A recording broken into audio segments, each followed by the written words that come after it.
Welcome to Adventure Freaks, a podcast on living abroad on a budget. Manu Groult. Is that correct, Manu? It's correct, right? Yeah, it's I'm correct. trying. I'm doing my best, buddy. You got an awesome name. Manu Groult is originally he's from Paris, France, but he is a definition of a true adventurer.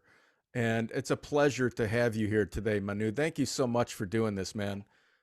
Thank you very much for the time, and Yeah, you great are honor to be here. you're my inspiration. You are truly my inspiration. You are living life like no other. And Manu has lived all over the world. But what's fascinating is he's from France.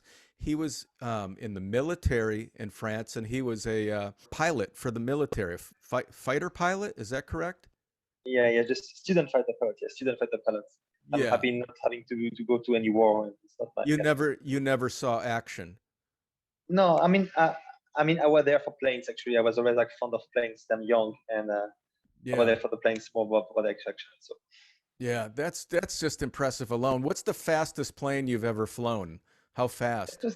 it's an Alpha jet. I was like Mach 09, so it's kind of fast. Something like it was 500 nautical miles an hour. Wow. So That must be just before sun speed.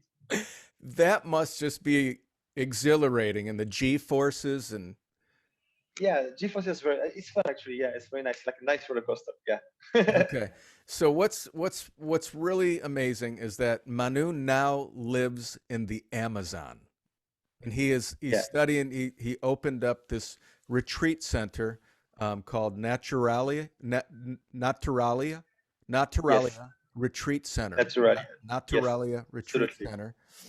And they do retreats, they do ayahuasca.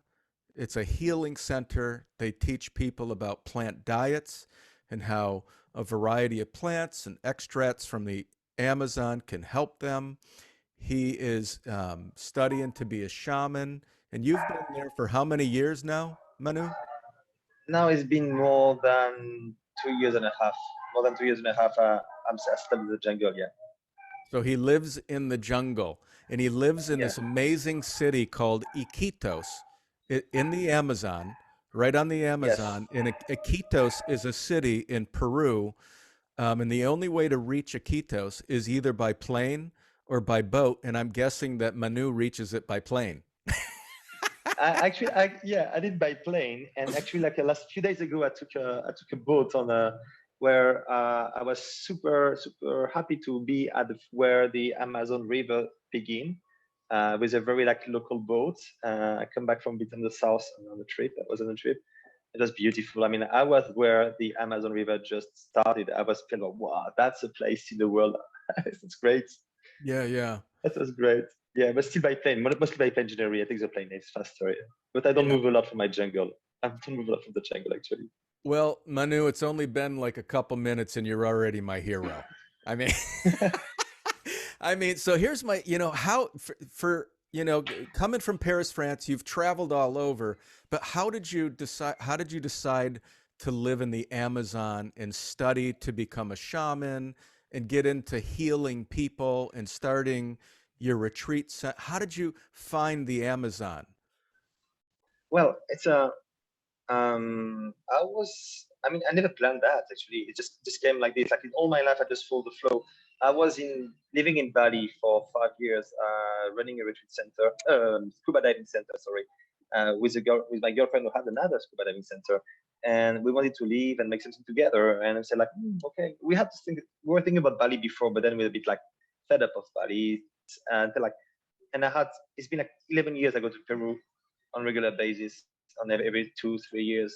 And I said, why not Peru? I've been there like last year. It was nice, and why not doing something in the Amazon rainforest? And I had the experience with ayahuasca before, and I knew people. And I said, like, look, why don't you even try there? It's nice. And she just said, let's go for it.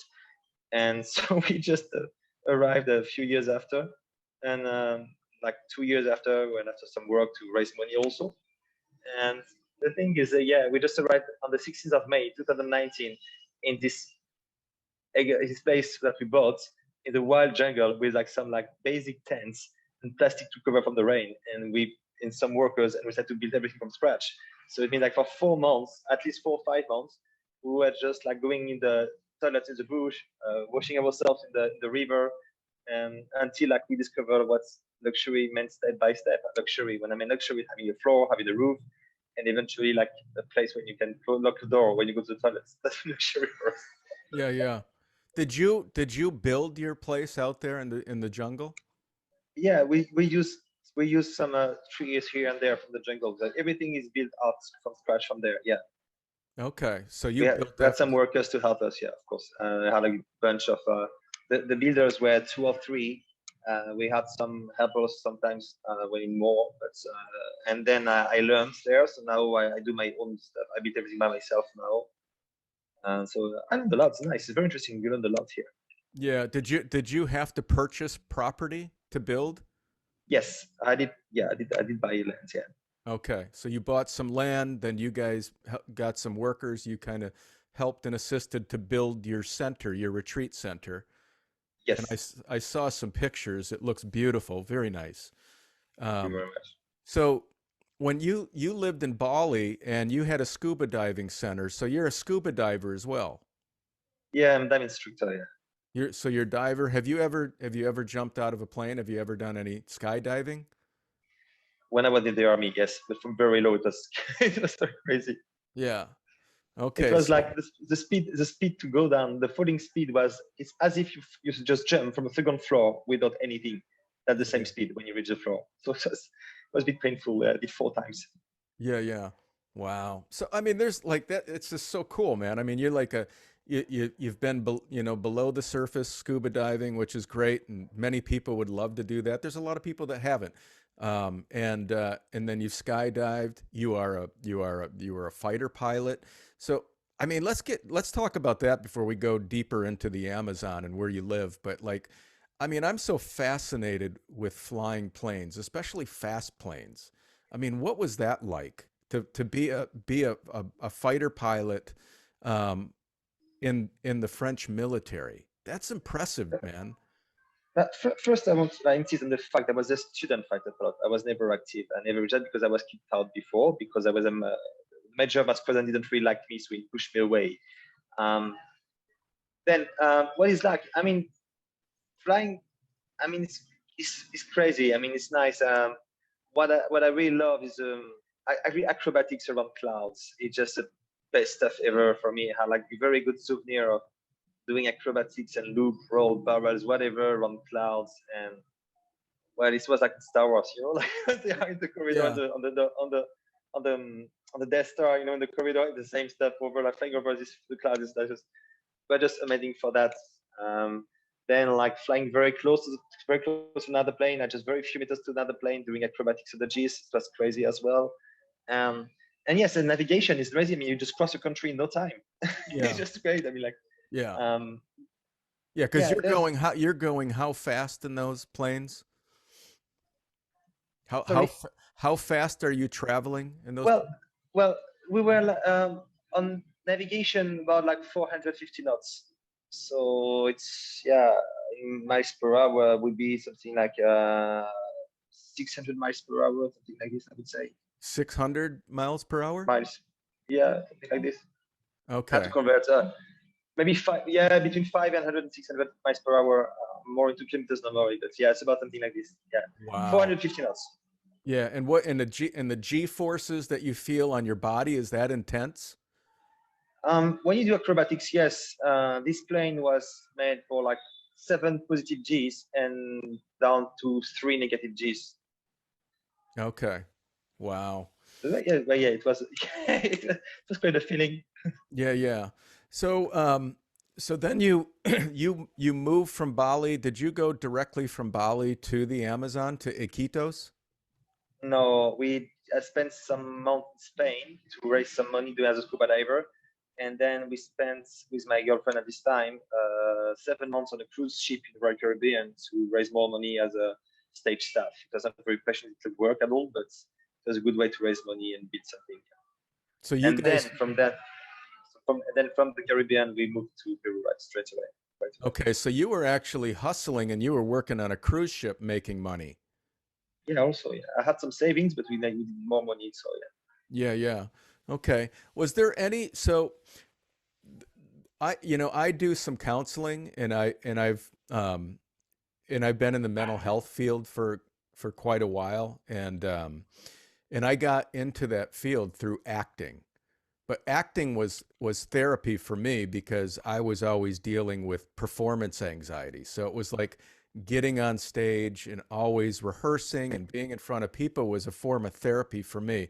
But one of the things that I've noticed, and I'm just curious, like a lot of the people that I've worked with over the years that are therapists and licensed psychologists that see patients, they get into it because they have issues that they're working out.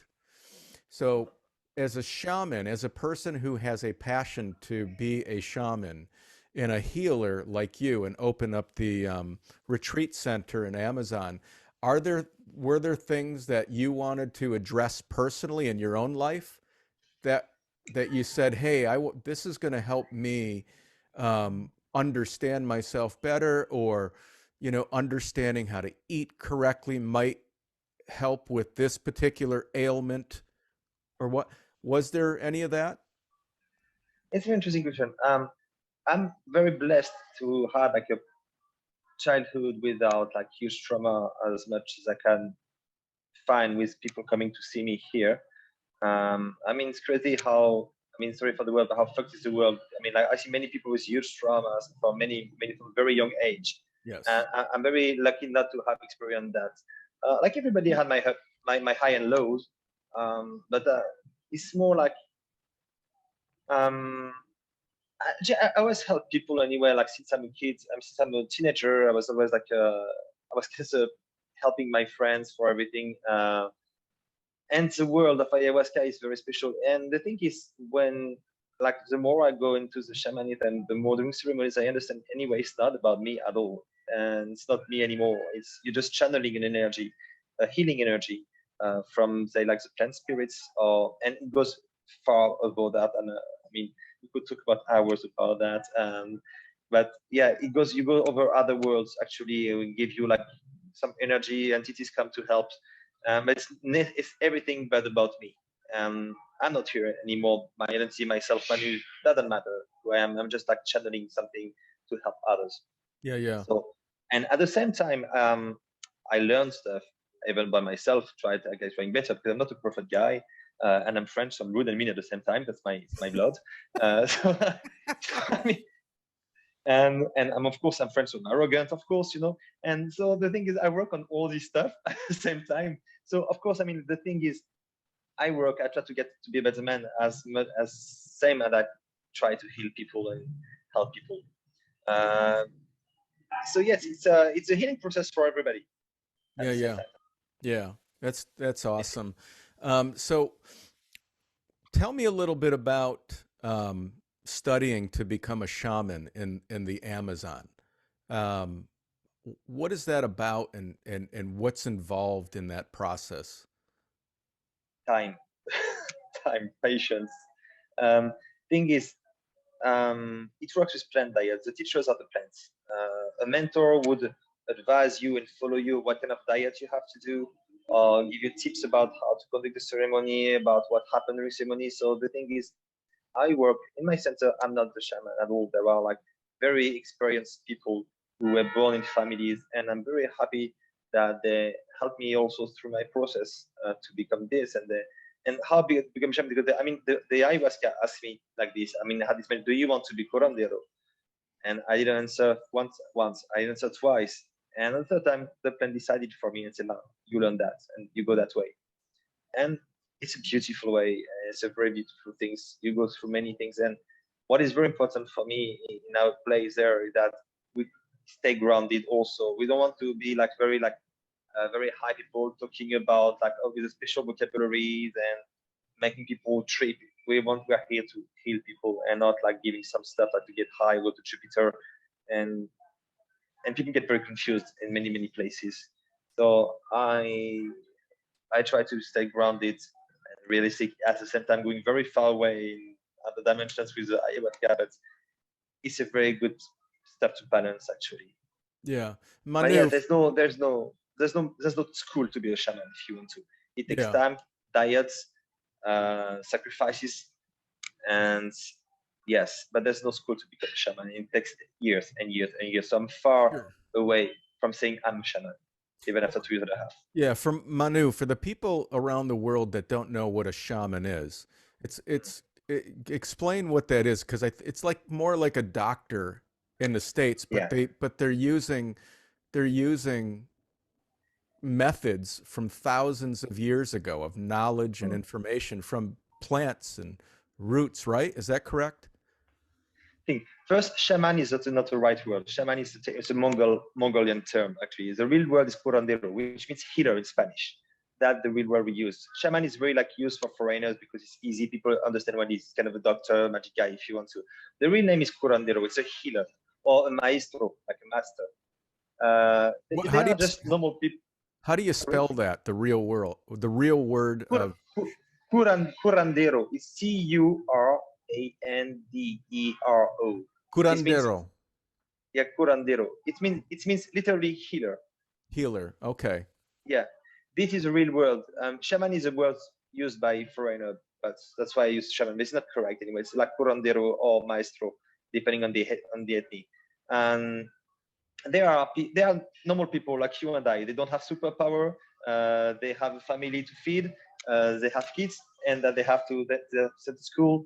And they have house. They have to pay rent as everybody wants, and they can get sick like everybody else.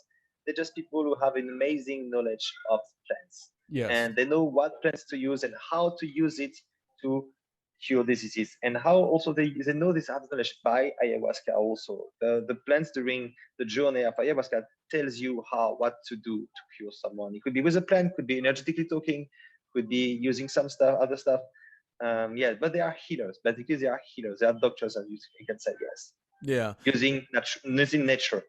Yeah. Do you believe from your experience and what you've become aware of living in the Amazon that there is um, the ability to cure most diseases with the plants there?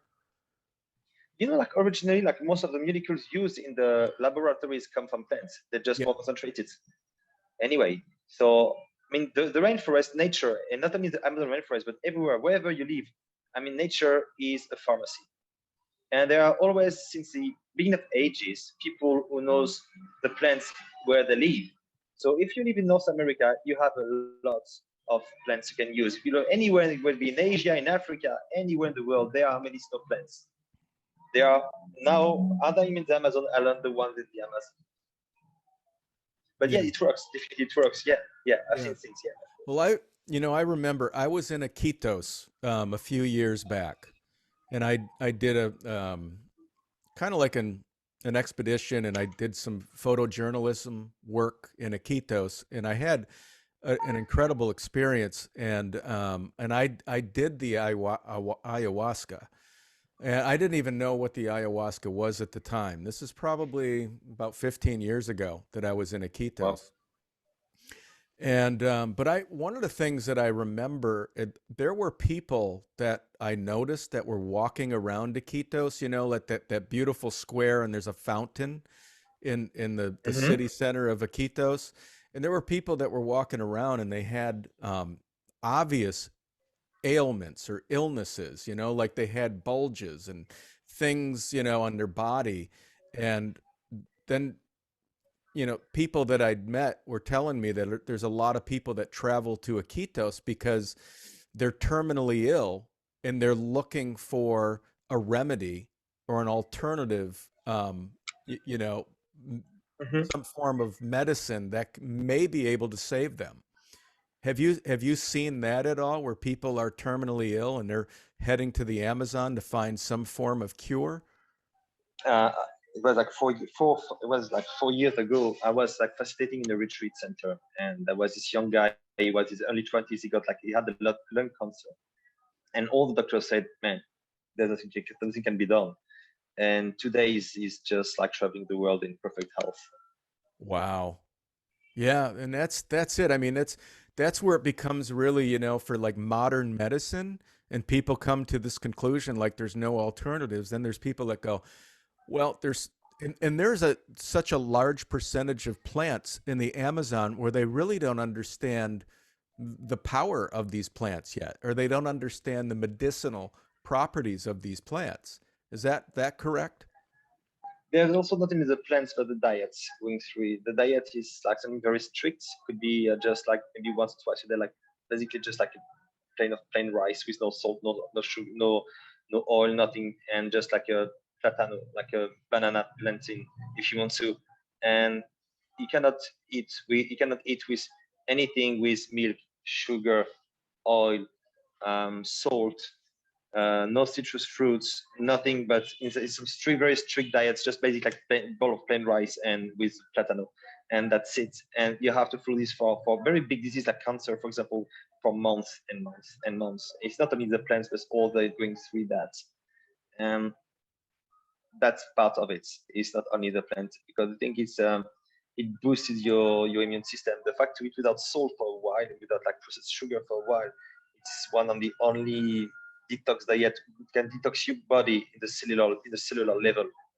That's the only thing way to do it, but it has to be held for a while. So that's when people start a diet in the Amazon, and then they say, okay, I go back to my place, and they stop the diet. That's why the disease doesn't like really disappear. But if you follow this diet and all the recommendations, there are many chances that it works. Yeah. Mm-hmm. So it sounds like there's miracles that happen in the Amazon yearly, probably, that help people that come there with major medical conditions, and they find ways of treating them that are very helpful. They're not only physical but mental as well. I mean, it's very. I mean, if your moral is very low, if you're like haunted by traumas or by whatever it could be, there are many chances that your body will be physically affected afterwards at a point in your life, at a point. So this is also like something very interesting to heal. Really addictions, traumas from sexual abuses, many kind of stuff. Okay, so people just want to be connected to themselves because they're totally disconnected with themselves and they're lost. Yeah. And there is all these parts as well, which is like very present. And yeah, this is beautiful to see people like living like your place with a huge smile. And I'm always like, we all like all people living in our place, they become friends anyway. So I have news from them, and it's like, oh, now I did that, and they change their life for the best. And it's so cool to see like they find courage to move on. Yeah. So so for like when you perform an ayahuasca and you work with somebody on an ayahuasca, what's involved in that? There are many people that like don't, I have some friends that have never even heard of ayahuasca. And so when I explain it to them and I say, it's illegal in America, it's a hallucinogenic, that's an illegal to perform in America. And many people go to the Amazon to experience this because of its healing power. But there's also, for it really, depends too. Like there are some people that have difficult experiences going through ayahuasca, and there are some people that have euphoric experiences. And so explain what that is, because my experience, I had a euphoric experience, and it was very, very profound for me. But there are other people that go through some really tough stuff when they're going through the ayahuasca. So yeah. Okay, so first, like, it's important to understand that ayahuasca is not a magic pill. Okay, it's not because you drink ayahuasca once or twice that all solves problems solved. It's like just like ayahuasca. Consider ayahuasca as a tool, like a door that you open for yourself. But then it's up to you to go through these doors and explore this world. So 95% of the work is yours. It's a process that is yours. Ayahuasca is just a tool to help you to trigger if you want to. sure. Trigger to healing, but you are your own healer. Now there is a body preparation. I mean, there's a kind of diet to observe before, like at least a week before, like as I told you, eating without sugar, salt, oil, milk, no alcohol, Of course, no hard drugs for a month, minimum, no prescription for any depression, anxiety, bipolarity, epilepsy, this kind of stuff. There are stuff to observe also, and no weed, neither also for like a few weeks before. It depends how your body is prepared. First, what are your intentions are. I mean, some people they go to Amazon just because just have psychonauts and they just want a trip and they heard ayahuasca is a good trip. But man, I mean, I had people coming for that. I mean, I said like, no, ayahuasca is not for that. I said, no, it's okay. And they got their trip, but as planned, it was a bad one. Yeah. It's a bad one. Yeah. It depends on your intentions, really, and the way you prepare yourself, the way you respect the medicine. And but there's every experience is unique. So you can make one certain ceremonies, they will all be different. One could be like euphoric, as you say. The next one, you will feel they go to hell. But the thing is, all this is just the way you see it. I mean, if you just observe, don't analyze, don't go through it, watch as if you were a spectator. There is no bad. There's no trip for me. There's a journey, but there's no bad journey because everything is interesting. It's just about facing yourself, and we all like have darkness and brightness. I don't say good or evil because I don't believe in that, but darkness and brightness. But we need to find balance. We need to find balance, and you just face yourself. Then you have to accept who you are. And for some people, it's super hard. So their mind interpret that as they are going to hell, they are demons, or they just like manifest their fears. It just depends how you are with yourself and how ready you are to accept who you are. Yeah. But there's no bad trips for me. It doesn't exist. It's just the way you accept things or not. Yeah, I like that how you put that. That's very true that they're all an experience and there's an opportunity to grow depending on how you see it and view it. For me, when I went through it, I don't know if I'm sure you have, but I went through a catalog of everybody who's ever come into my life. In the entire 4 hours in the jungle, I was like in tears, just crying. And I was so grateful for every person that has come into my life. Even the people that hurt me or harmed me, all I could do, all my mind could do in that process is just give thanks for what they have given me and how they have blessed me in my life. It was really amazing. And it was like all of these people were just one after another. And I was just crying even more of just seeing all of the goodness that every person has brought into my life, even the people who I perceived as my enemies. All I could see was the goodness that they brought in that experience. It was so amazing. And it was That's like, great. it was just super powerful because I just sat there the whole night and it was like tears of just gratefulness. I couldn't stop crying because I was so grateful all night. All night I was just grateful. And in all of these different people, I haven't even thought of some of these people in 20 years that were coming to my mind after another, and I would just be, oh, thank you. And I was like going, thank you so much for what you've given me. And I could only see the goodness that they brought in whatever experience I was moving through. I could only see the goodness. I couldn't see any of the negative. It was really bizarre, but really profound.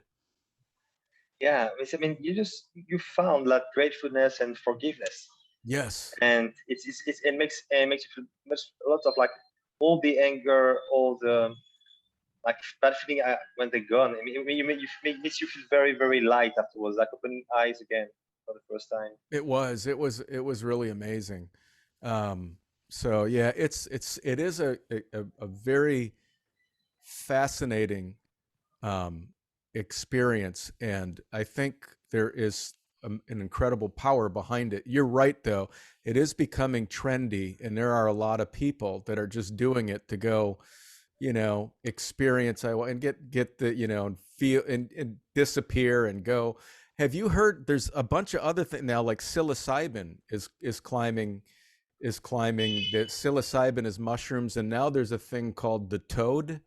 Are you familiar with the Yeah, toad? yeah.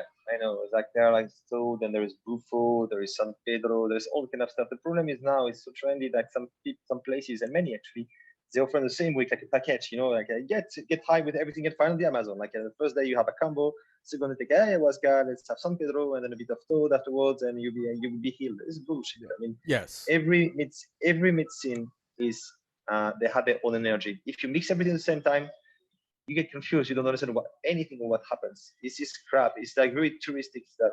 Same if you go to a retreat that offers you like 4 or 5 ceremonies of ayahuasca in a week, it's crap. You need time to integrate what you feel, what you have. I mean, like for example, with your own experience, do you think it would be good to make like 2 more ceremonies on the 2 next days with what you experience? I don't think so. You needed time to integrate what you experienced, what you felt, and to understand exactly what you felt. It takes time.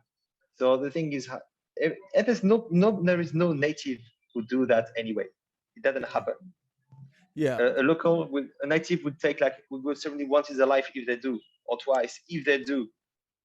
Yeah. Most of the people I know here, they never tried ayahuasca, and they're from here. Mm-hmm.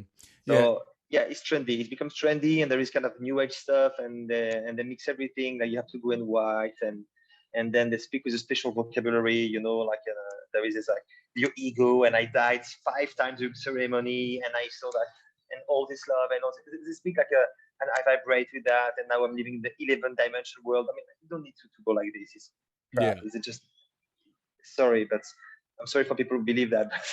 No, and people just are exposed to spirituality. I mean, I know people say me like, I'm a very spiritual person.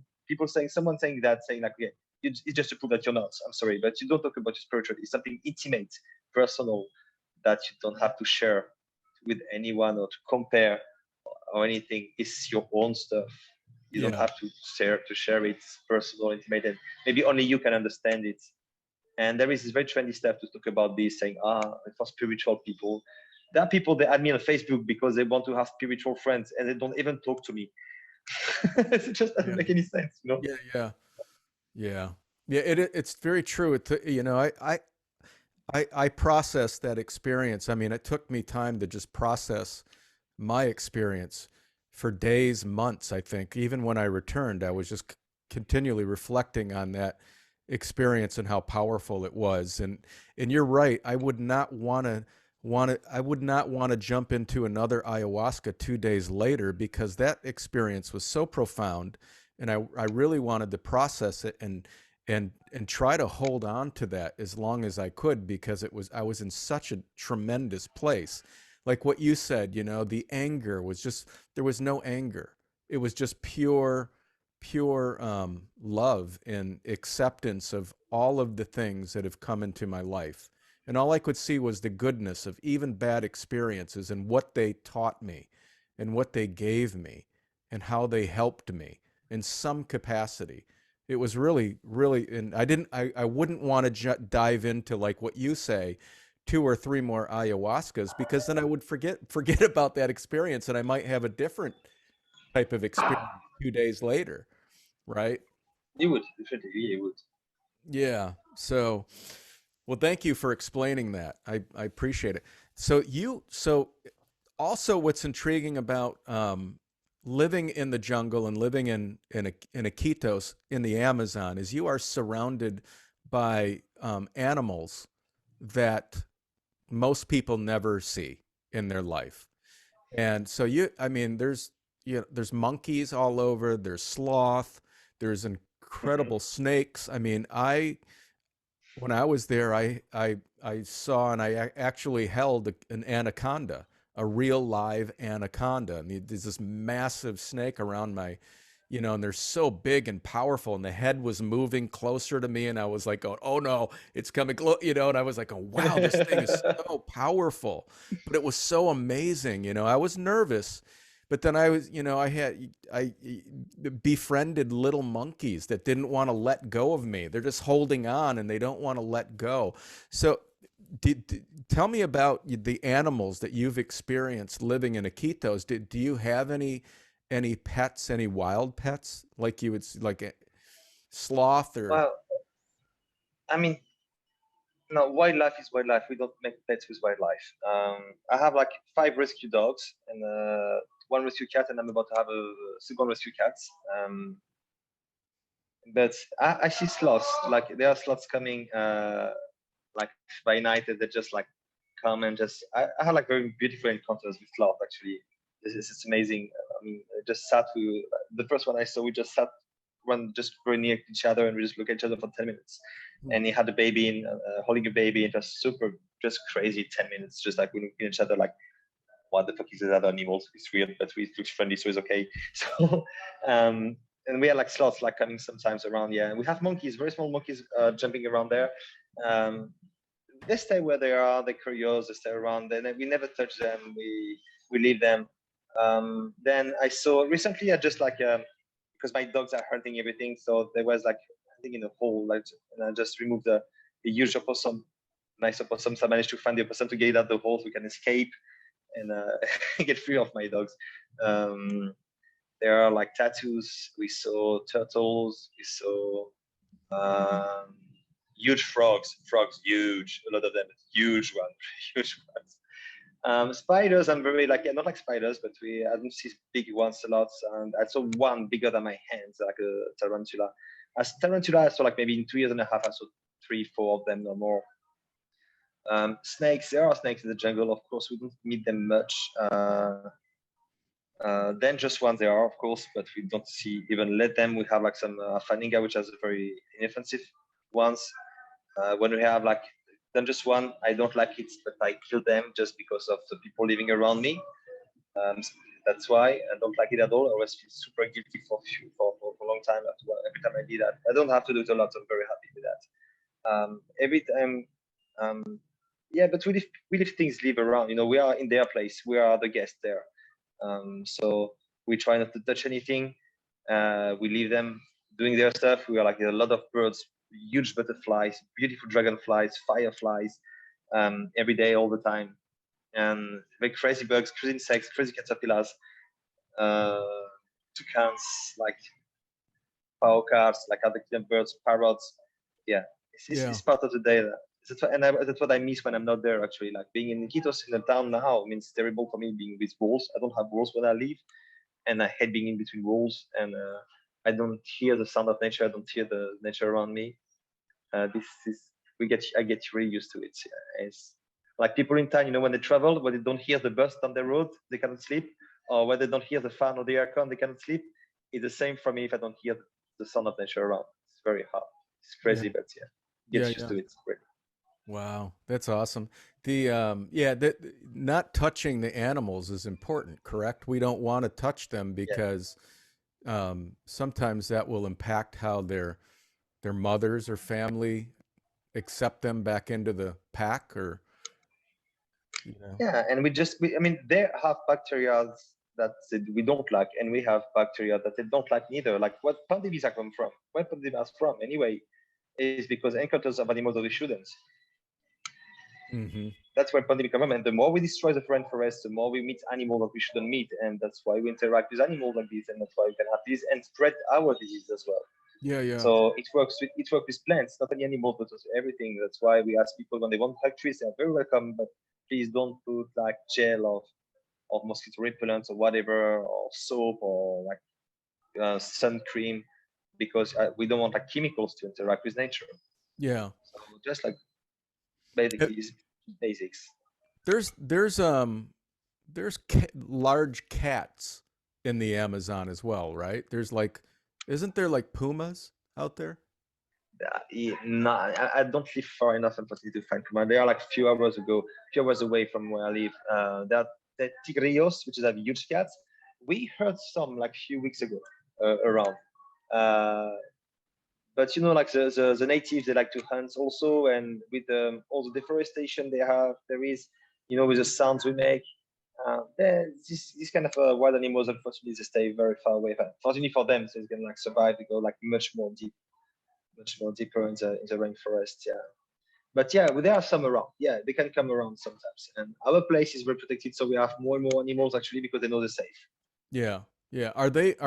Is the puma, is that the cat that resides in the Amazon? Is it a puma, or is it there's or a many cheetah? big cats. Cheetah, I think is more in Africa. Okay. Okay. But the thing is like there are like leopard, like puma, leopards, tigrillos. These kind of huge, big wild cat they are. Yeah, they're massive, Yeah, yeah. that's what I remember, the puma from The there. jaguar, kind of jaguar, leopards. Like the panthère is a kind of leopard anyway. And tigrillo, which is like a big wild cat actually. Yeah. Okay. Have you seen any? I didn't see any when I was there on the river, and we tried. We were out on boats trying to find a pink dolphin, and we didn't see any. Yes. Have you seen a few? Yeah. Yeah. Yeah. I just saw one like 2 days ago when I was on the Amazon River. Yeah. Wow. Do you have any pictures of pink? No, I mean, it's like dolphins, when they jump, they jump and they They're just gone. don't stay a lot at the surface. So unless you're super lucky to make a movie at this time and they appear, but otherwise, no, I don't have. Yeah, yeah. Well, tell us a little bit about what it's like living in Iquitos today. I also want to talk about Belen. When I went to Belen, Belen, Belen, yeah, Belen, Belen, yeah, yeah. Belen, yeah. That's right. Well, yeah. Let's start with Belen because when I was there, many people were telling me not to go there. It was like dangerous, and they were saying, "Don't," And I really had an amazing time in Belen and took a lot of great pictures of the. But there is this. There were a lot of people selling wild animals in Belen. Yeah. Well, There, Belen is big. I mean, like I mean, there's Belen markets and yes. Belen, let's say the quarter of Belen. Yeah. Hola, ¿cómo están? Sí. Hasta luego. And so yeah, Belen does the market part, and there is Belen where people live. Yes, there are many very poor people there. Yes, I mean if you're like a foreigner hanging around with your shorts, your beautiful shoes and your nice watch and your iPhone in your hands or your nice camera with huge zoom, I mean you attract people obviously, But then the market is quite safe. Yes, there are people get robbed sometimes. It's just more pickpockets and aggression. But it happens more and more now than Iquitos. Yeah, delinquency is rising a bit in Iquitos at the moment. But the thing, the pandemic doesn't help. It's not that dangerous. I mean, I go there every week, Belen, okay? To buy my plants, to buy my food. We go to the market every week. I mean, I never had any stuff. And I had my phone in my hand because I wrote my list on my phone, that's on my phone for my listing. Sure. So I mean, and I don't look very Peruvian. I'm 1 meter 80, so I'm 5'11", something like this for you guys. You don't talk in meter system, something like this, like 5'11". So I'm much taller than anyone else here. So I am very white also. So I'm not. Nobody can be confused. I'm not a local guy here. Yeah. And nothing ever happened to me. And that's it. People have been robbed, yes. And local people have been attacked also. Like it's like everywhere, But it's true that at the moment, Iquitos are more and more like delinquency Iquitos. It's true at the moment. Then living in Iquitos, Iquitos is the most expensive town in Peru. Why? Because as we said before, you can just be reached by plane or by boat. So it means like all the imported product come by plane, especially like vegetables, stuff that can like perish quickly. So everything is more expensive than anywhere else. Like to gas. When I say gas, I want to cook. Everything, and they like to speculate also even the local products during pandemic or for any reason anyway. So during the pandemic, like for example, like eggs double price, tomatoes was like something by 5 times 5, or everything was crazy. Now it's getting a bit lower, but it's lower now. It's better. But still, it's more expensive anywhere else. Like for anything you want to buy in Iquitos. Yeah. Still, it's very cheap if you come. It's still cheaper when you come from some place like the north of North America or Europe. Yeah. Give you an idea, like you can buy 100 eggs at the moment for $10, 10 USD. 100 eggs. So of course it's super cheap. How much is $10? What do you get for $10? For about $10, you have 100 eggs. 100 eggs. Okay. Yeah. You can find like the roots of banana. What's the name of banana regime? How do you say in English? The old stuff with banana. The old Plantain or banana? whatever. When it grows from the tree, they all together, the good big huge stuff around with like the all 50 or 100 bananas together when you cut it from the tree. Oh, yeah. All this, I've seen I that don't when know I the name was in there. English. Yeah, I don't know what C'est la the racimo. It's a racimo here in mainland, but like yeah, it's like this cost like $3-4 wow. to have all this.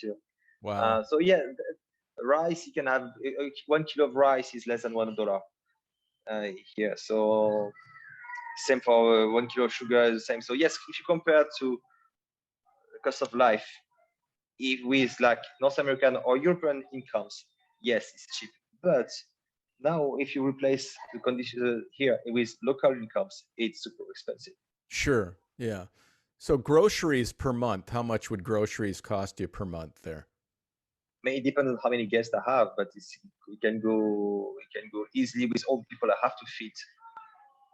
It's hundreds of dollars. Mm-hmm. I mean, if I have guests and all my staff to feed, can easily go like for per week. I can easily have like 300, $400, 300 Yeah. bucks per week. So you're talking about feeding. If it was just you and who do you live with? Okay. The thing is, I live there like with my partner. Okay. Then with my ex-girlfriend, and then we have like we tried when we don't have guests to maintain some people to work with us, so at least 1 or 2 people with us. That's what, and the 5 dogs and the cats, just for food, and they eat a lot, more than I do actually. But yeah, so So it to depends on what you eat as well. But it depends on what you eat as well. I mean, if you accept to eat rice and banana and tomatoes and eggs, okay, you won't have a lot. But now, if you want to have like your steak, that is very expensive here. If you want like to have proper cheese, also, if you want to eat cheese, or if you want to have your wine, if you want to have like just the same lifestyle you have in your place, it will be much more money also. yeah. Because all this stuff are imported products, and they are mainly for foreigners, because like obviously local people, they don't drink like super nice wines or whatever. Like they would drink a lot of alcohol here, but like mainly like aguardiente or beer or masato, but not like a fancy wine actually. Yeah. Manu, what do So you, it just depends on what you want, what lifestyle you want to expect to have. yeah. What do you eat every day? What is your diet? Okay, me, you will laugh. When last pandemic, during the pandemic last year, I was alone, very alone. Sometimes one of my guys came with me, and basically I was eating like noodles with fried eggs for lunch at 12, and French fries that I made by my handmade French fries with fried egg for at 5 p.m. for my dinner, and I just had like some tea, and that was it for the day. And believe me or not, I lost weight like this. So it's because it's cheap. It was very cheap during the pandemic. Like potatoes was kind of more expensive than normal, but cheap, and eggs were double price than normal, but the stuff was cheap also, and noodles was okay. So I ate fast and cheap, because otherwise it was crazy. And as I'm very far away from I'm in far away to be at my supplies, like 25 minutes boat, 1 hour walk. Sometimes in very muddy conditions. So I try to get some stock, like something that cannot perish for a while, So because if you take anything that can perish quickly, you have to go very often in town. It was like in the waiting line way crazy this time. So I made my life simple. But generally, when we have guests, we like very nice, and we have like lots of. Our cook is amazing. I mean, that's the best place ever to eat is where we are, man. Like, you don't have any restaurant as good as this. I mean, in Iquitos, at least, if you could say like in other places. We eat everything like a cauliflower, broccoli. You can have eggplant, zucchini, make tomatoes, carrots, and it cooks with nice onions, and there is like cooks on the grill inside the leaf. It's super juicy, super nice with chicken, fish, eggs, many things. And actually, my friend makes like juggle pizza just with a on fry pan. It's just amazing. That's the best pizza ever ate. It's just good. And sometimes I do French crepe, French pancakes sometimes there. So we can do everything we want. Yeah, yeah. Oh, that sounds yummy. Yeah, it is actually. It is. So if That's you why I miss my place when I'm there. Yeah. Yeah, yeah. And you're making some French fries over there. So there's what kind of oil do you cook that in? Is it like a olive oil or? No, not olive oil no, for fry. No, you don't use olive oil. Just like a basic like fried oil for fry stuff. It's super expensive. The oil now is about like a liter is about the cheaper one. The cheaper price now is like almost $2.50 per liter. This is Hmm. expensive for the basic fried oil. Yeah. So it's super expensive. But this we just do for ourselves. Like we don't use oil at all during the diets when we have guests, because all diets are without oil actually. Yeah, yeah. So So this is just for us. So when so the people are not if into diets. if it were just you and your partner and your the people that you live with and your dogs, if you fed them per month, could you feed them on $100 a month? No, It'd be a little more. yeah, I think so. Because the dogs they usually use a lot of rice actually. $100, no more. Look, when I was Jerwood County, so like, at least on very basic stuff, really per month, 200, between 2 and 300, I think. I would Yeah. say between 2 and Two 300. 200 $300. Yeah, per month, I would say. So that's not cheap in iquitos for food. No, because I mean, like I think the 200 is like 800, like between, yes, but between 800 and $1,000, I would say. And there's not only food, because as I live there, we have like all the maintenance products you have to buy there. It costs a lot of money to maintain a place in the woods. Um, but just food, yes, just food, yeah, would be something like between 800 soles. Look, 800 soles. Um, Normally, like the minimum legal salary in Peru is 930 soles, and I would use this money just for food. And many people, they don't have this money. Yes. Even the basic minimum salary wages, many people, they won't have this money anyway. Voilà. So just yes, and we're just talking about feeding 3 to 4 people and some dogs when they have family of I don't know how many kids, and when they have also their mother, grandmother, all this stuff. So and they're all not working, knowing that Nikki was a big crisis of work crisis. So Hmm. it was really bad before the pandemic. Even now it's worse. So, Yeah, yeah. yeah. So no, it's not easy. It's not easy. What is what is like for somebody that wanted to rent? What's rent and utilities go for there, and how do you get around? I remember the moto taxis. So, and the cost of moto taxis, what are they today? The Oh, transportation, and then renting an look, apartment.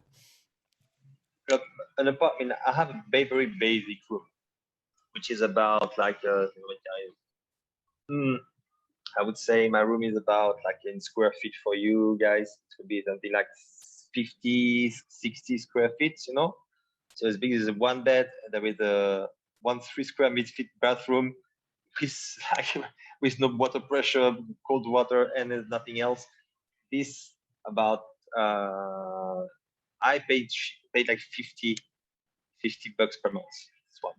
If Yeah. you want a proper apartment now with furniture, was something like 300, like 250, 200. Now it's about 250 bucks a month.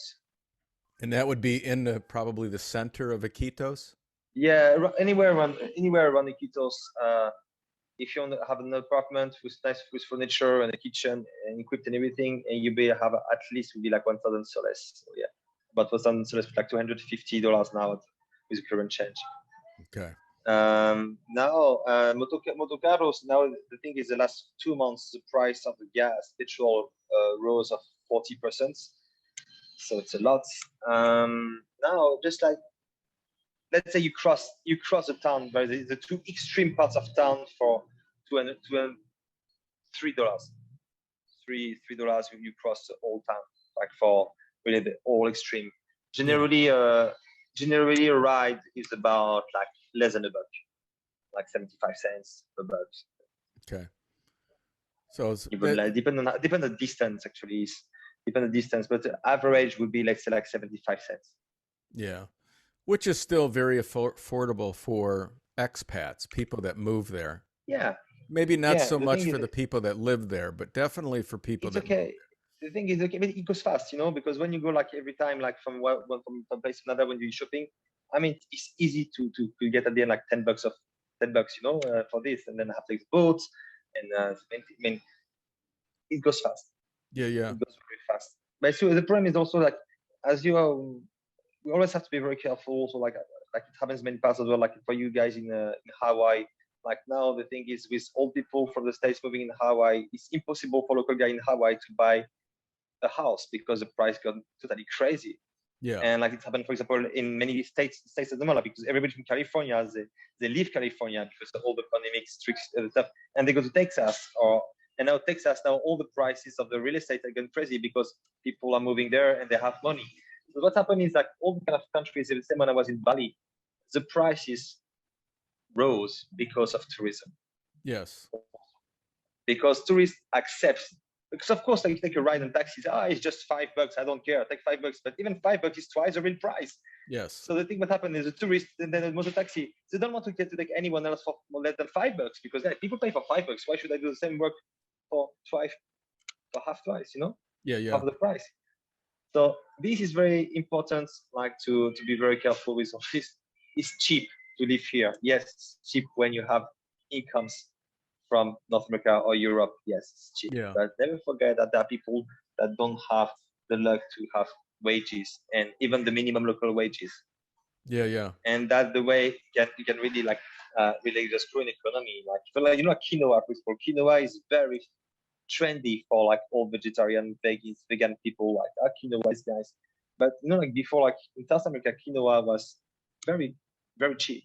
But as it becomes super trendy, now it's super expensive to buy quinoa here because like it goes for exportation and the price of the quinoa just gone crazy. Yeah, because yeah. it became trendy for exportation for all people with vegetarian and vegan. Quinoa is nice. Yeah, yeah. It's just almost I'm better. having a quinoa salad. Yeah. Hey, man, you stick with rice. Rice is good. And it's more affordable for sure. But I mean, it's okay to make things, but the thing is, there's no control about like how things evolve and all the impacts of a local economy. But the thing is, it's hidden as well. If people don't make their own research or are not interested in what the impact is of what you eat every day. I mean, if you don't, it means if you don't know, and nobody make advertise for it, of course not. There's too much money out of it. So yeah, yeah. Well, tell us. So when people and here's a question that's interesting to me. So most people, when you say the Amazon, they think of Brazil. They don't think of Peru. And so my question, like especially Americans, when you say, "Hey, have you ever been to the Amazon?" They immediately think of Brazil. And so Peru has always been kind of off the radar to people as a destination to go to in the Amazon. Do you find that tourism is growing in Iquitos? And tell us a little bit about what makes Iquitos different and special, maybe compared to Brazilian Amazon, if you well, know. anyway, yeah. If you look at the map already, if you look at the map of the Amazon, like Hey, Amazon is like between Bolivia, Peru, Ecuador, Colombia, Brazil. Then yeah, people go to Iquitos. Why? I mean, tourism, they go to experience the jungle. Yes. When they go to Iquitos, or they want to experience the jungle or medicinal plants and ayahuasca. That's the main reason why they come here. Experience the Amazon rainforest or ayahuasca. That's why they go. Like that, as there is also like I just you see it's pulled very up. green. Huh? I just Yeah, you pulled see it's up the very green. map. So yeah, so you see like how big is the Amazon rainforest, or I mean like what's left of it actually. So here is so you see, if you look at Peru, look at the Peruvian. I mean, it's like most of Peru is jungle. If you look at it, yeah, and zoom out, you will see. If you zoom out, you will see like most of Peru is jungle. Mm-hmm. Yeah, At it least is. 2/3. At least And two so thirds in of it. this is the amazing city of Iquitos right here. Yes, yeah, yeah, And it's way out there in the middle of nowhere. yeah. I remember taking a plane from Cusco to Iquitos. That's how I reached Iquitos from out of Cusco. And let me pull back because most people that I know, they think of this area in Brazil, Manaus, Yeah. as the main destination. But what makes Mm. Iquitos so special and interesting is a lot of people, it's kind of off the radar. So when you go there, it's still so fascinating and untouched yet. It doesn't have the tourism that Manaus has. It's just, No, there's a that's level of, really diving into indigenous culture and meeting just, I met so many wonderful people that live there. It was such an it incredible changed a community. lot. It changed a lot. I mean, like in terms of Amazon people, now the Iquitos population is about like 500,000 people. It's 500,000 people, Iquitos. And then Iquitos is a place. I mean, I wouldn't say Iquitos is a pleasant town. It's a pleasant city. It's very noisy. There is a lot of motocarros now because after what happened in the petrol industry a few years ago, there was a lot of unemployment, and maybe people motocarros have bought the motocarros, and it's extremely, extremely noisy and dusty, and the gas is everywhere. I wouldn't say there are some nice places on the boulevard that still have some colonial buildings to see. There is a Casa de Fierro, which is made by Gustave Eiffel there. It's a nice restaurant, fancy restaurants now. On the boulevard, there's a nice place, nice walk there. But otherwise, I mean, it's not the most pleasant city here where you want to stay or spend a week or whatever. It's good to stay like 2 days just to book a trip in the Amazon River or in the jungle or waiting to go to your retreat. But it's not a place where you will spend like 1 week, 2 weeks just because you find a nice place, you know. Mm-hmm. It's And about indigenous stuff now, there are, if you want to, there are some native communities if you go around away from Iquitos, like not necessarily very far away. There are native communities, and I mean, like, and the further you go, and the most, I said, like, genuine they would be. But now, even in native communities, like for example, like the one they all have like huge plasma screen, and they would have a very bad house, very bad decoration, very bad furniture, but they would have a plasma screen, and they will have a big sound system and a generator to power all that gaze up. But like TV is here in Peru is very, very important. Like I mean, that the most, Yeah. to have this, like, even though you have like a very crappy paint, your wall is like a lot of cracks in your wall, whatever, but you will have a nice plasma screen and a big sound system. so whatever, that's the way it is here. So we are far from the they are still like guardians of course, guardians of culture, of traditions, and they are very precious because even native communities, very few people they speak the original language, native language. To be officially a native community in Peru, you must have people must speak the language, or at least some people must have this knowledge and teach it. They must like still make their own handcrafts, the dance, and promote the culture of this native community and to become a native. The pro to have to be a native community is that the government sends you money and helps you. But for that, you need at least to show that you have a culture to promote and to save. Mm-hmm. And what happened is now in many places they don't want to be see as indigenous people. They want to be I'm the guy from the city, I'm doing stuff, and it's very hard to find people, and they all want to live like in Lima and to have all the comforts of modernity, which is like understandable. Sure. But they don't have very few of them have a culture of preserving nature. Very few of them have most of people here they will throw all the trash in the river here because there's no education about that at all. Yeah. So there are like few people who are still living like this one, but they are more remote actually, and they know what it means to live by nature, with nature, and that it's a very fragile ecosystem that you have to take care of. But these people are living really in the remote areas because they cannot go to supermarket every 5 minutes to buy something if you miss something. Yeah. So they have to live, and they know how precious is water. They know how precious it is to have shade, to maintain humidity. They won't destroy everything like a football field to build a house in the middle. They know all this stuff, like how season works, how they have to take care of the earth. Because they cannot, once more, they cannot go to supermarket to buy, or to the market to buy whatever they need. They have to produce, and so they have to live in harmony with nature. But it's not the majority of people, unfortunately. Mm-hmm. Yeah. Sorry to be a bit like like this, but I mean it's reality. It's reality. No, it is reality, and it's important. It's important because it helps to let people understand what's happening, and educating people is what's going to help and save the ecosystem out there. See, so it's really if you're going to live there, it's really important to educate people as well, I think. What is healthcare like for people that move there, and if they get sick, what is the healthcare system like out there? Well, don't count on the local one. There is kind of one, but don't count on it. If you want to live here, better to have your own insurance and be able to go back to your country quite quickly. Mm-hmm. Okay, so if you have something very bad happening, yes, better to go back to your country, really. And doctors here are terrible. Let's say that sometimes with my knowledge of for having living like more than 15 years abroad in remote areas, I have more knowledge than average doctor here. Mm-hmm. Okay.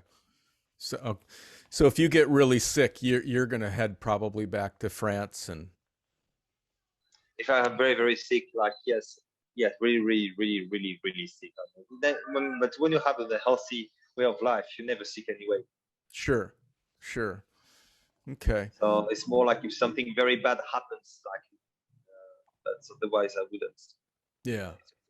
It's okay. So what is and my other thing about when I was there, I got a parasite. And I have friends that have been in Peru. One of my friends was married to a Peruvian man, but she called it the Peruvian parasite. And many people lose weight. I lost a ton of weight when I was on the parasite. Yeah, I just didn't have an appetite. I lost my appetite, and I just wasn't eating. Okay.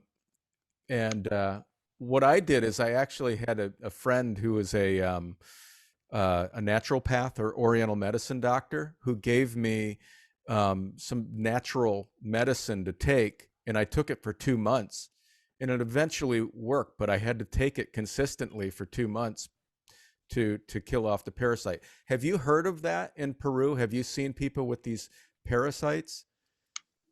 No. No. Okay. No, and no, I don't. No, I never had this kind of no. Actually, no. Yeah. So Thing you is, have we you? are like very lucky things that I've been living like in very weird countries for like the last 15 years. And when I was spent 4 years in West Africa drinking tap water. I mean, I ate everything with hands everywhere on the streets and sharing with people. And I think you beat your own images as well at the point. But there are parasites, yes, for sure there are parasites. But I never heard about this one like so strong actually. Some people sometimes they have some diarrhea as it happens because they just have to build their own like bacteria for here, like everywhere in the world. But like such a strong parasite, I didn't heard about it. Never heard about it. Yeah. There was she had a friend that got it, and then there was somebody else that got it, and they loved it because they were women who lost a bunch of weight. And it doesn't make you ill. It's like you just lose your appetite, and you feel lethargic. You feel tired all the time. You don't your Yeah, but of energy course, isn't up. if you don't eat here, Yeah, and it's kind of yeah, what I experienced. But okay. I think I actually got it in Cusco because I had some street food in Cusco, and I started feeling something happening when I was in Cusco. Went to Machu Picchu, and then I shot over to the Amazon from there. And it just, Look, street food, like depends on what you eat on street food, but generally street food is the safer place to eat in the country because it's fried. yeah, So all the bacteria are done. It's when you go to another restaurant when you eat, when it's less cooked, that's where you can get some parasites and stuff. But generally, everywhere in the world, street food is very fried or grilled, and there is nothing left to. Could be all water or bad if you drank something with ice, from coming from bad water. But the parasite doesn't come from that. But I don't think so. But maybe for what you eat. But in the streets, unless it was some raw stuff or very low cook. But otherwise, in the streets, it's a safer place to eat. yeah. It's fried. It's very cooked, very cooked all the time. Yeah. For people that have never been to the Amazon, what's the climate like living there? It's hot. It is. It's hot. I mean, the temperature is kind of constant all year long. There are like few nights of the year where it goes down. And you think if you speak in Fahrenheit, and the only unity I cannot translate. Let's say average would be like 80 Fahrenheit. Yeah. Okay. 80 degrees Fahrenheit, like average with like 27 degrees. So it's a bit of a good average for the whole year in the Amazon. And then you have the rainy seasons, which doesn't mean anything now because with the global warming, it changes all the time. So I cannot say. Normally, it's supposed to be the rainy season from, let's say, end of November to end of February. But this year, it rained until beginning of end of July. So it doesn't mean anything anymore. But the temperature is always nice, always nice. Yeah. And it's really humid there all the time, right? Is it always humid? It's a different. Yeah, it's different. It's a different kind of humidity. If you go to Lima, you have like 100% of humidity, but humidity because of the sea, of the ocean. But then you have a humidity here because of the mood, it's different humidity. People tend to suffer it more here, I think. Yes, if it rains, it's humid like everywhere. I think I don't feel that much anymore, so it's not something to suffer a lot about it. But the thing is the fact that, for example, where in our place it's really under the canopy, so temperature is always very nice and cool, and so you don't suffer of this kind of like wet heat that you can have if you're under the sun. Mm-hmm. Or in town, for example, which is terrible in Iquitos town, is terrible. It's super hot. But where I am under the canopy, it's super nice. Mm-hmm. Okay. And one of the things I remember is that every year they were saying that Belen, the city Belen, goes underwater and it turns into a city like Venice, where people, once the Amazon swells, there's boats that rise, and many of the houses are built on rafts. I remember that, where they're built on like rafts and they just kind of swell up and lift up. And then when the Amazon goes down, it just sets right back down on the ground. Now there's not much on the raft now anymore. They're more like on pilotis. Yeah, there's like built on higher poles, and they know, and so they just they build some like of some bridges all around, so they can walk around. And when the area is very high, the last year and this year we just have more the problem that there's not enough water more than too high river. But yes, I experienced that where actually they were like between some boats. Yeah, you have to use boats and the lower part of Belen. Yeah. My friend took me out to, we got on a moto taxi and we went to this location, and it was at night. It was very dark. And then we jumped on a boat and we started heading out into the Amazon in pitch dark. And then there was this lit up floating home in the Amazon. It was lit up and floating, and it ended up being a restaurant and bar. Do those still exist in Iquitos? With a swimming pool, with a swimming pool. Yeah, there's a big swimming pool at the center, I think. Yeah, this one. I can't even. I have pictures of it somewhere. I'd have to dig them up. There is still like a big floating place with a swimming pool, bar, restaurant at the middle of the river. Yeah. Okay. Yeah, that was so impressive because it's in the middle, and it was pitch dark, and we're heading out in this boat, and I thought, wow, this is really truly unique because I've never experienced anything like that. But well, Manu Groult, Yes. um, Yeah. my last Just Manu, question, please. Manu, for my last question for you is like, what else can you share with people about Iquitos that you love about this place that the viewers maybe don't know about it, could benefit from it? Um, is there anything that you'd like to share with them, um, to help them understand what it would be like to come out there and experience the Amazon, experience um, maybe your retreat center, and have a really wonderful, um, understanding of what it's like to live in the Amazon? Okay. Going to Iquitos itself is just a town. It's like a busy, noisy town, and like which is like typical from like the kind of around here, like around this place of the world. Now the jungle, yes, it's really worth it. It's a very good way to disconnect from everything you can imagine. Just being surrounded by the sound of nature. Um, we are lucky in a place to have like solar panel now and before to jet set, but we don't use much electricity. I mean, you just realize that living there, you don't need electricity much than that. We don't need to have TV. We don't have. I don't have TV. I don't have radio. Um, Learn how not to do anything, and without feeling like that you're wasting your time or whatever. Like some people lost the ability not to do anything, and which is the time where you become more creative actually and connect with nature. And yeah, it's a very special experience. And I think at least once in the human life, it's nice to spend some time and being a bit isolated. And it doesn't mean it's not comfortable. It is very comfortable, but it's simple, back to basis. And I think it's very important to realize that. And most people are super happy to be like this. Many people they don't want to. Oh my God, it's so cool here, and I don't want to leave. I don't want to go back to there. I go back there, and it's super simple. And I think it's nice to experience that and to feel how life could be beautiful in the simple way.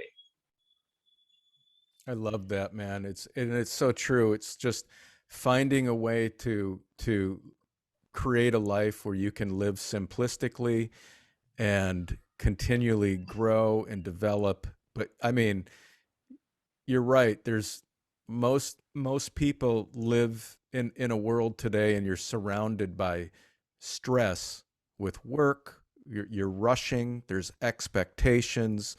You're surrounded by all of this technology and constant flow of negative media that is now separating all kinds of people. Right? It's creating more division than it is beneficial to the public. And just to And advertisements. yeah, it's really It is affecting crazy. people. It is crazy. It is. Advertisement is crazy. I mean, you're always like anywhere you go, on buses, on the street, on signs, everywhere, on bus stop, you have advertisements. And this stuff makes you feel incomplete until you buy objects and stuff. Yeah. And living without that, I mean, it's great. It definitely makes you feel lighter, for sure. You feel lighter. I'm going on about 6 months now of not watching any news because the news is so negative and so divisive. And Yeah. just not tuning into I hear what's going on through other people. I hear what I need to know through other people, but I don't read any feeds at all anymore on the internet. I don't watch any news anymore, and I feel much lighter and better. I mean, my brain Of just course. feels better. But I'd love Of to course.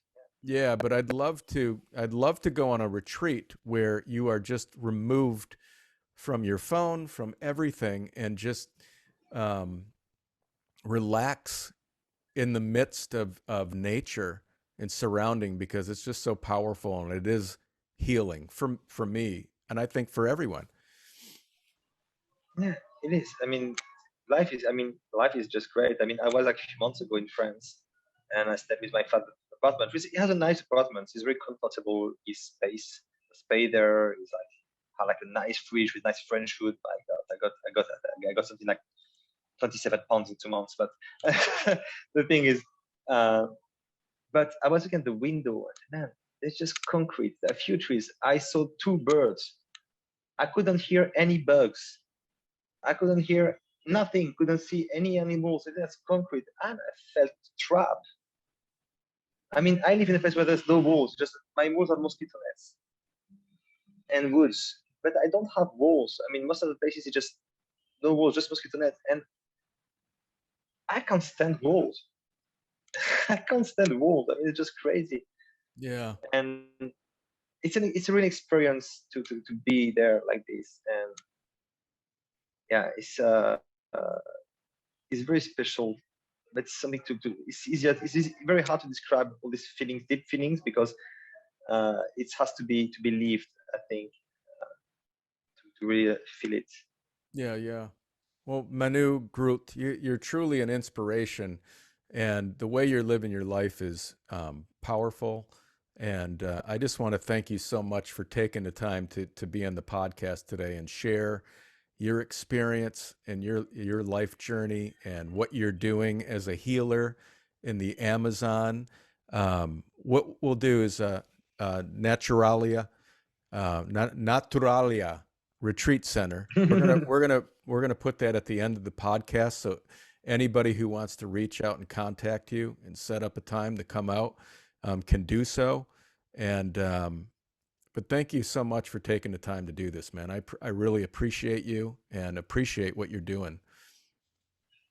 Thank you very much for all your time as well. Just one last stuff, like just there's nothing special in the way I live my life. I just follow my heart, and that's it. There's what's a tip that I give to most of the people who come and see us there, like everybody is generally affected by what people think about them. We will be the French family or whatever. And the thing is, many times goes against your own feelings from who you really are, and people are scared to be judged. And just like my advice, just like I don't have a special life. I just follow my heart. I just want to have fun. That's it. There's nothing else. There's nothing in that. I'm just a big kid. I'm just like nothing of a big kid who just want to have fun all the time. Yeah. And that's it. And just to follow my heart without hurting anyone, of course. But just follow your heart and just have fun. That's it. Yeah.